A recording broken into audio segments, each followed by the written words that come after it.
it as much as possible, and we're going to start with setting the stage. And the thing you've got to understand, if you want to understand prostitution in the Civil War, you have to understand the time and the place the war and the vice happened. And that is smack in the middle of the Victorian era, and that is one of the most buttoned up periods in our history. It was like we were covered from head to toe. A respectable woman did not leave the house unless she was covered from head to toe. For the respectable mid-19th century classes, family with a capital F was the center of society. It is said that in marriage, the two become one, and the one is the man, and the man owns it all. So like everything else, the family was solely the man's property. The Victorian female was the center of that family. She was the shining jewel in the domestic diadem, if you will. She had no real rights of her own, but if she toed the line as the glue and the linchpin of that family, she was afforded physical, if not emotional, protection. Her job was her home. She was to make babies, raise them well, and keep the nest clean, well-feathered, and running smoothly. Her virtue, industry, and exemplary way of life put her on the proverbial pedestal and nailed her feet to it. A respectable Victorian woman was modest. She appeared in public, covered from head to toe. She had on 7 to 5 layers of clothing. At the time of the 1850s, the hoop came into fashion. It was considered almost immodest because, it could tilt up and someone could see your ankles, someone could see your thighs. It was considered an item of fashion. Women in factories were not permitted to wear them. Upper class, middle class women, these are the women that I'm talking about. There's always been women at the bottom of society, and we're going to sort of work our way down to that.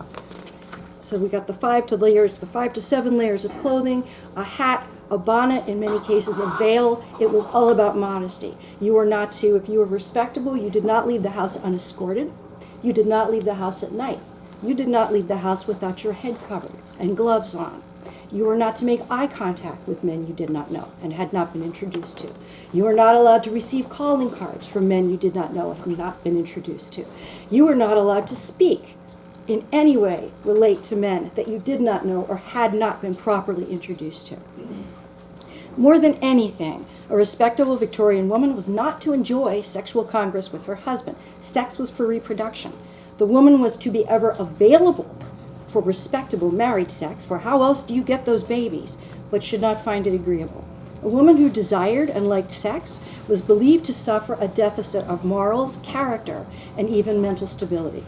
Such animal lust was considered normal and healthy in the men of the era. Men were naturally assumed to not only enjoy sex, but to need it, and furthermore need it regularly, in order to be balanced and productive. Beyond mere reproduction, of course, the Victorian man would find himself hungry for more, and was tacitly but consistently encouraged by society to enjoy extramarital recreational sex quite freely with prostitutes. The rationale was that these prostitutes, being by nature drawn to their profession, were the perfect outlet for the kind of sex that men needed to have, so as not to foist such uncleanliness on their virtuous wives. Prostitutes served a valuable purpose, therefore, in mid-Victorian society. They were thought to actually help cement the family bond by not overtaxing the legitimate wife with too much unwanted sex or too many pregnancies, or horrors, even tempting her to enjoy sex as a man would. The Victorian wife, however she may have felt about this situation, could do little if she objected. Obtaining a divorce from one's husband on the grounds of his unfaithfulness was nearly impossible in the 1860s. What to modern sensibilities may seem an egregious double standard was simply the way it was. The Victorian world was truly the man's oyster. And I'm going to go in very briefly. There's one woman who wasn't having any of that. This is just before the Civil War. Her name was Teresa Sickles. She was married to one of the most notorious scoundrels of the 19th century, Daniel Sickles, who later became a politically appointed Civil War general. Anyway, she got tired of his infidelity and decided to start carrying on when Sickles was a congressman here in Washington, D.C., with a man named Philip Barton Key, who was the son of the author of the Star-Spangled Banner, Francis Scott Key. Well, when Dan, who had been unfaithful for all of their marriage and had actually gotten her pregnant at the age of 16, he was 32 and she was 16 when they were married, decided that he couldn't put up with that. And so in broad daylight, and in view of the executive mansion, he shot Key and killed him in cold blood. This was like the OJ trial of the 19th century. This made all the papers. They were celebrity status. Eventually, he was acquitted. And the acquittal was a jury of 12 Victorian men. It was the first time we know of in the history of American jurisprudence that an insanity defense was actually successful. It was tried and it was successful. And part of his defense was he was so enraged that the woman would violate the sanctity of his marriage. He could no longer think rationally and therefore had to rid his life from the poison of this man who would poison his marriage, who would find it to, he would invade the sanctity of the marriage. So Teresa was not afforded any of this. She was actually made to sign a confession, apologizing and begging her husband to take her back. It was she who was ostracized. It was she who never lived again with her husband, and it was she who died, probably from the stress at the age of 31 from tuberculosis. These scenarios were a result of societal rules that applied almost exclusively to middle class and upper class women. But what of the women below the protected ladies at the top? In an era before Social Security, Medicaid, or public assistance, these women had to sink or swim in a very rough sea indeed. These options they had, but they were limited. Prior to the American Civil War, there were no female nurses, school teachers, or secretaries. Although we think of these now as traditional female jobs, they did not exist for women in the 1860s. It was the war and its shortage of men which forced society to accept women in these roles. So what could a girl do to support herself in Victorian society?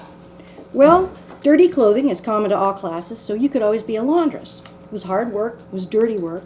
There were no washing machines, there were no dryers.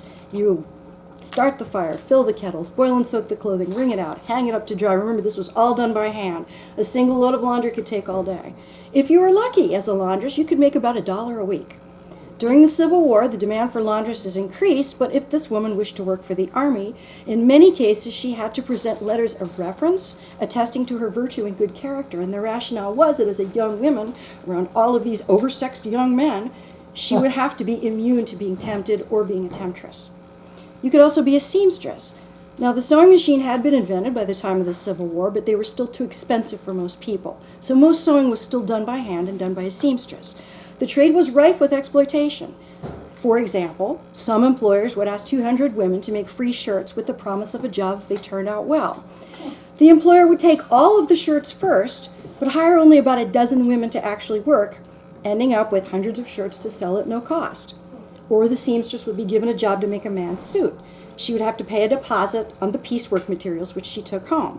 After making the suit, in many cases, the man would claim poor quality and deduct her deposit from her pay. And then, of course, some employers simply demanded sex in exchange for a job. Seamstresses suffered from premature arthritis, poor eyesight, and after all of this, you might earn between 75 cents to $1.08 a week. You could be a domestic servant, never mind Downton Abbey. A mid-Victorian domestic servant was essentially a slave. They slept on the floor in a corner of the room. They ate scraps from the family's table. They were often sexually molested, not only by male members of the family, but by other male servants as well. If you complained about your situation, you were dismissed without references, which basically meant you were the unemployable. Live-in domestic servants made $1 to $2 a week. If the woman had dependents and had to live outside of her house, she could not survive on her salary without finding some extra ways to make money. Lastly, you could get a job in a factory or sweatshop. And the same poor wages, job insecurity, unhealthy working conditions, and sexual abuse left many women over the proverbial barrel. You could go into a shelter, but they were few and far between, and they were basically workhouses. If you had children, or if you had any kind of disease, or if you had a bad reputation and could not prove yourself worthy, you were basically out on the street. So what does that leave us? Let's see. Well, a woman who is young and pretty, but born into the lower classes, might use her position as a prostitute to better herself. Given the slim options and low pay for her in respectable society, a girl who was smart and cute could make a decent life for herself as a prostitute. Remember the laundress and the domestic servant making $1 a week? A sought-after girl in a high-end brothel could make $50 to $100 a week, and that's about $3,000 to $5,000 in modern money. Although venereal disease and substance abuse were, of course, occupational hazards, if a girl worked in a good house, these dangers were considerably less than if she were a streetwalker, factory worker, seamstress, laundress, or below. Now, there was an increased demand for prostitution in the mid-19th century, in part because men were beginning to marry later, and again, were encouraged to go outside of the marriage for recreational sex. This spike in prostitution, which was growing even before the Civil War, did not escape urban law enforcement and city officials. And in 1858, at the request of a New York City alderman, Dr. William Wallace Sanger published a year-long study of 2,000 streetwalkers on Blackwell's Island called The History of Prostitution. In a nutshell, he found 26% of women became prostitutes to escape poverty. 26% did so because they liked sex. 14.5% said they'd been seduced. 9% said it was because of drinking. 8% cited family abuse. 6% said they just wanted an easy life. 4% blamed bad company. 3.5% said they'd been enticed by other prostitutes. 2.5% said they had been entrapped. And 1.5% said they'd been raped. And the other 1.5% said they were too lazy to work.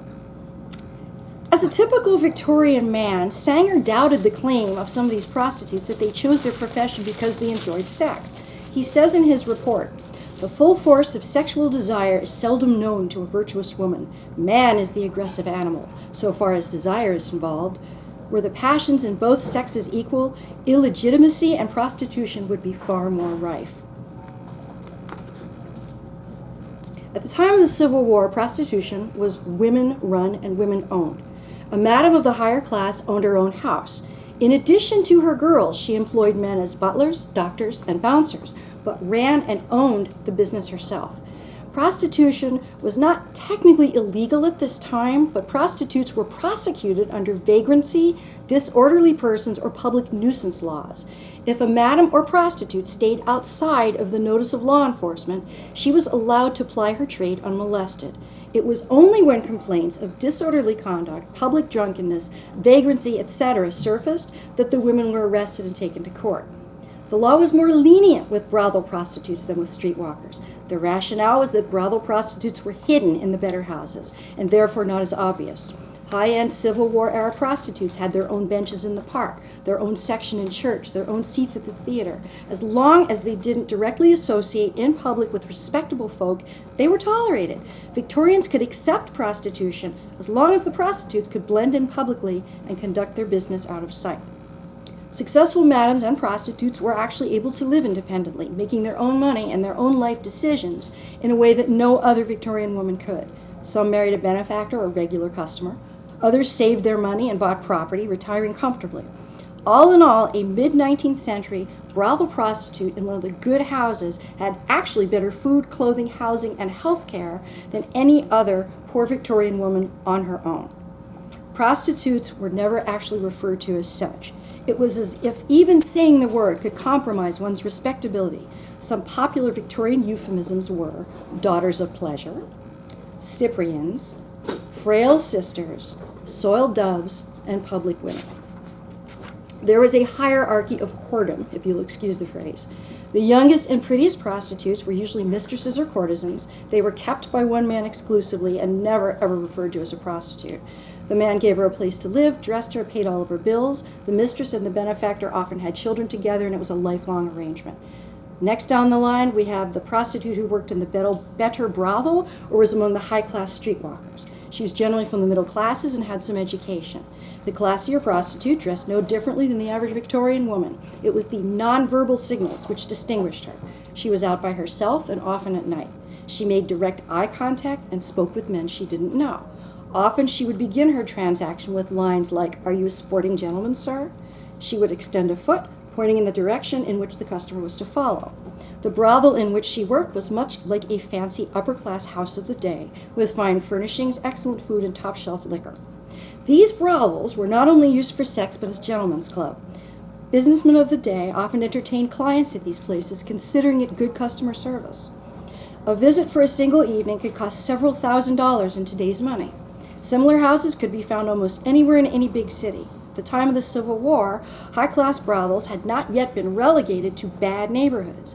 These fancy houses, as they were called, were actually tolerated by law enforcement and not considered a danger or a threat. Additionally, the business that the madams brought to local retail in the form of food and liquor for the clients and clothing and hairdressing for the girls was actually welcome. The step below this was the house of assignation, or the no-tell motel of the day, where rooms and services were often rented for short-term sexual encounters. Like the high-end brothels, houses of assignation were owned and run by women and operated quietly and with a veneer of modesty in respectable neighborhoods. Next down the ladder were the third-class streetwalkers. They were from working-class backgrounds and worked in the bottom tier of brothels on the street, in coffee shops, and around cigar stores. Basically, where men went. If they worked in a brothel, it was shunned by customers with any real money. These establishments were located in poor neighborhoods, near dock areas, and catered to an equally unsavory clientele. Evenings found the girls scantily clothed and hanging out of the windows, calling to men passing by. Dance halls, where men could dance with the girl of their choice for a price, were also often fronts for prostitution.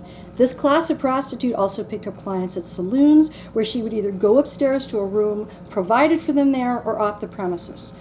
Below them were the fourth class crib or slum prostitutes. These women were either old or sickened from substance abuse or venereal disease.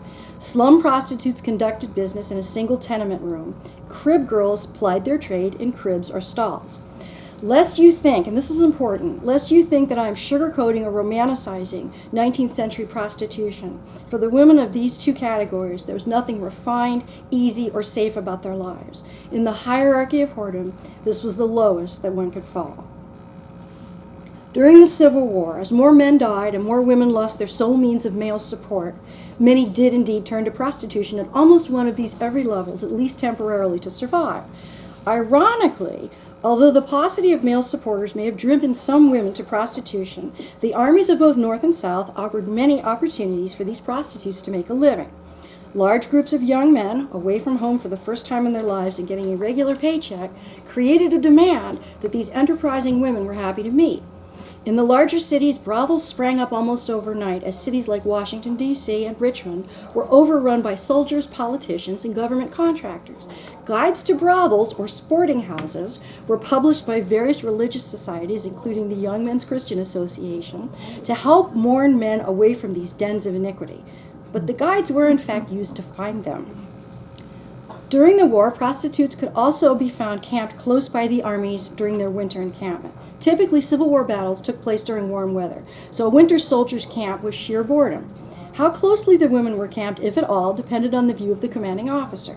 Some, like Union General Joe Hooker, felt that it did no harm and indeed increased morale. Others, like Confederate General Stonewall Jackson, were completely opposed to prostitution in any way. On the march, some girls actually followed the armies. They were not regarded or treated as the highest quality prostitutes by the soldiers. Many of these women, however, had been respectable before the war, but were now displaced and had turned to prostitution to survive, especially in the South. That's where most of the war was fought. They typically traveled in groups of 3 or more for safety, and in addition to offering sex for sale, provided sewing and letter writing services. As middle-class women, they were literate, and they knew how to sew. Most men, of course, did not in those days. They also sold small luxuries, that would be anything from candy to tinned delicacies to tobacco, that the soldiers could not easily obtain while on the move. The sewing and writing services often served as a front for their other activities. One of the unfortunate byproducts of the soldiers' access to all of this sex was, of course, venereal disease. Military camps were already routinely ravaged by typhoid, pneumonia, tuberculosis, and a host of other ailments created by unsanitary conditions in close quarters. Gonorrhea, chlamydia, and the dreaded syphilis, the AIDS of its day, were by the middle of the war debilitating enough soldiers, especially in the Union Army, to actually have an negative effect on the combat power. In an era before germ theory, treatments were ineffective at best and harmful at worst. One common treatment for syphilis was mercury, either orally or by penile injection. It did temporarily alleviate some symptoms, but over time caused palsy and organ failure. The expression was, "A night with Venus, a lifetime with Mercury." In the late summer of 1863, in a last-ditch effort to control the spread of venereal disease, the Union Army officially legalized and licensed prostitution in both Nashville and Memphis, Tennessee. Both cities had fallen to the Union forces a year before, and with the occupation came a swarm of prostitutes. Union Provost Marshal George Spaulding had first attempted forcibly rounding up 1,200 of Nashville's prostitutes and sending them up the Mississippi River on the steamboat Idaho. You can't make this stuff up. However, the boat was denied entry to every port which had attempted entrance and was finally returned to Nashville. Nobody wanted these women. Can you figure out why? Unable to rid the city of the women, Spalding tried what became known as the Nashville and Memphis experiments. First, he built separate hospitals for both the prostitutes and soldiers with venereal diseases. The funds to build the facilities came from registration fees that the prostitutes had to pay in order to obtain a license, signed by Spalding, to practice their trade openly and without fear of arrest, harassment, or prosecution. Every 30 days, the licensed prostitutes had to report to the army surgeon to be checked for disease. Those who were obviously ill were sent to the hospital, where they were not only treated, but taught life skills so that prostitution need not be their only option. Soldiers who were ill were also removed from the general population, further decreasing the spread of STDs. The program actually worked very well. Not only did the rate of syphilis and other venereal diseases fall significantly, the working women of both cities were markedly cleaner, quieter, and less rowdy. That was a Victorian man's quote. Despite the obvious success of the program, however, the experiments were discontinued after the war. Victorian sensibilities still balked at open, regulated prostitution. They still really didn't want to know about it. The end of the 19th century and the beginning of the Progressive Era was the beginning of the end for prostitution as an institution. Slowly but surely, the reformers of this progressive era were gaining ground and momentum in their fight for suffrage, tougher labor laws, purer food and drugs, and cleaner public morals. Vice in general, and prostitution in particular, were prime targets. Anti-vice laws and ordinances, including those which made prostitution illegal, were passed and subsequently strictly and consistently enforced. This sent the sex trade underground, into the shadows, and to the wrong side of the law. The sex trade was now owned and run by men, and these men were, de facto, criminals. Women now had little or no control over their lives as prostitutes. Sex workers were now essentially sex slaves, such is the situation today. While in every case, life as a 19th century prostitute may not have been ideal for all of the women involved, now it was in almost no way a means to independence or to a better life. The end of the fancy brothel era, and prostitution as an institution, was summed up by J.R. Kimbrough, city editor of the Lexington Herald. He wrote, "They were temples built upon the shifting sands of pleasure, crumpled by the tide of moral righteousness." Thank you. Very much.